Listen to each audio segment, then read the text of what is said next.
Tuloy pong humina ang bagyong Maymay na isa po na lamang ngayong low pressure area. Huling namataan ng naturang LPA 620 kilometers silangan po ng Etiague sa Isabela. Sa kabila niyan, makakaranas pa rin po naman daw ng mga pag-ulan ang Batanes at Babuyan Island dahil po sa Typhoon Dolphin na nasa labas ng bansa pero malapit na rin po sa merong extreme northern Luzon area. Uulanin din po ang Metro Manila at ilang pang karatig lalawigan dahil pa rin po naman sa patuloy pong epekto ng hanging habagat. Abiso naman po sa mga magulang at estudyante, muling nagsuspindi nga po ng klase ang ilang lugar sa bansa dahil pa rin sa masamang panahon. Walang pasok sa lahat po ng antas sa Caloocan, Las Piñas, Malabon at maging sa Mandaluyong. Ganon din sa Maynila, Marikina, Muntinlupa, Navotas, Parañaque, Pasay, Pateros, San Juan, Taguig at sa Valenzuela. Wala ring pasok ngayong araw sa mga probinsya po ng Abra, Benguet, Cavite at sa Laguna. Lahat ng antas din ay walang pasok sa maraming lugar sa Pangasinan, kabilang po dyan ang Alaminos, Calasiao at Dagupan City. Gayon din po sa Aguilar, Dasol, Infanta, Binmalay at sa Bogalion. Pati na rin sa Agno, Pinalonan, Lingayen, Santa Barbara, Labrador, Mangatarem, Orbis, Tondo, San Carlos, Manawag, San Fabian at sa San Jacinto. Nagsuspindi rin po ng klase sa Rosales at Asingan, Pangasinan. Gayon din sa ilang lugar sa La Union, kabilang na po ang Agoo, Luna, San Juan at Pugo. Lahat ng antas din ay walang pasok po sa Limay, Bataan, Santa Maria at San Jose del Monte, Bulacan, Angeles City, San Fernando City at maging Apalit sa Pampanga. Kasama rin pong walang pasok ngayon ang Lapas Tarlac o Lapas Tarlac. Sa ilang bayan po sa Batangas, kabilang ang Balayan, Calatagan at Lian. Wala ring pasok sa Nasugbu, San Pascual at sa San Jose. Kanselado rin po ang klase sa Rizal, kabilang po dyan ang Angono, Antipolo City, Cainta at Cardona. Kasama rin po ang Montalban, Morong, Tanay at maging ang Teresa, Rizal. Wala ring pasok ngayon sa lahat ng antas sa Mamburao, San Jose at Santa Cruz sa Occidental, Mindoro. Mula naman preschool hanggang senior high school, walang pasok sa ilang lugar katulad po sa Quezon City at Baguio City, Basista, Pangasinan, Bagulin at Supiden, La Union at sa Taytay, Rizal. Kailan ba nag-anunsyo itong Quezon City? Kung kailan po nakapaghanda na yung mga bata? Samantala po naman sa ibang mga balita po, formal na pong hiniling ng pamahalaan ng Amerika na ma-extradite o isuko daw po sa kanila si Kingdom of Jesus Christ Pastor Apollo Quiboloy.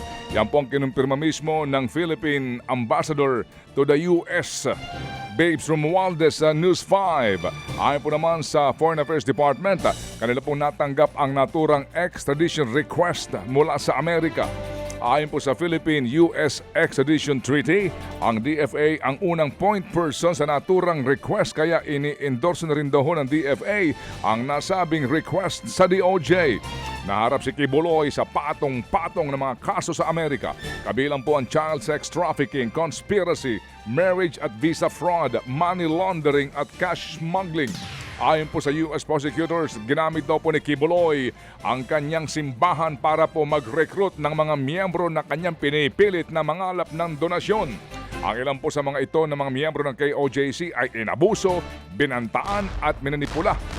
Pero ito po'y itinatanggi lahat ni Quiboloy. September 2024 naman nang maaresto si Quiboloy, diyan po naman sa Davao at ngayon nakakulong sa Pasig City Pasig City Jail Dormitory habang nililitis ang kanyang kasong qualified human trafficking. Hinamo ni Vice President Sara Duterte si Defense Secretary Gibo Chodoro na pangalanan po ang mga opisyal ng gobyerno na maka-China.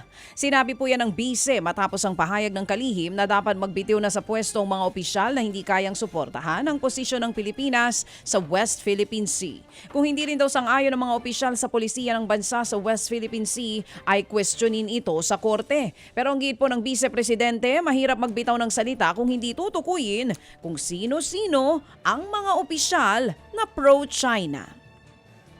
Siguro para klaro sa lahat ng mga kababayan natin, dapat pangalanan kung sino yung mga officials na tinutukoy niya na nagde-defend sa China over the West Philippine Sea issue. Hindi mo naman pangalanan yung mga opisyal at syempre suspect kahit ang presidente natin kasali sa suspect doon kasi walang pangalan, walang listahan ng pangalan eh. Kasama si PBBM doon. Yan nga po mga kapatid, ang tinig ni Vice President Sara Duterte. Samantala, nauna nang ipinagtanggol ng palasyo ang pahayag ni Teodoro na magbitiw po ang mga pro-China. Ikinaalala rin daw ng palasyo ang pahayag po ni Congressman Polong Duterte na tila dinidemonize ni Teodoro o pinagmumukhang masama ang China. Patunay daw ito na tila nag-uurong sulong ang katapatan ng kongresista sa ating bansa. Alas 6:38 na po ang ating tamang oras ngayon. May pasarin po naman ang Malacanang sa mga senator judges ng impeachment court na bias umano o may kinikilingan. Wala pong binanggit na pangalan si Palace spokesperson Claire Castro pero paalala po ng palasyo dapat daw maging patas ang trial. Hirit ni Castro, clarificatory questions po lamang daw ang maaring gawin ng isang senator judge at hindi cross-examination. Ibig sabihin, hindi umano katanggap-tanggap na nakikipagdebate ang senator judge sa testigo. Ayaw pong pangalanan ni Castro kung sinong senator judge ang kanyang tinutukoy na nag-aasta nga pong abogado. Pero magugunitang naging usap-usapan ang sagutan sa trial. Kamakailan po lamang nangyari ito na Senator Judge Amy Marcos at COA Auditor Roderick Wamil. Marami po kasing lumalabas sa impeachment ayon sa PCO na nag-aaktong mga lawyer na hindi dapat dahil dapat maging impartial, manatiling walang bias ang mga senator judges. So hindi po sila mandato na walisin ang katotohanan. So wag silang magdala ng walis sa Senado. Yan po ang tinig ni Palace Press Officer Attorney Claire Castro.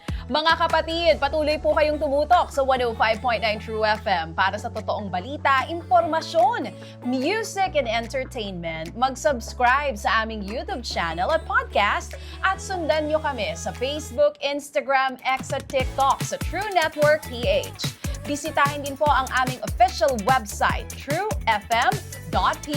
At panoorin din kami sa True TV Signal, Channel 19. Kami po ang 105.9 True FM.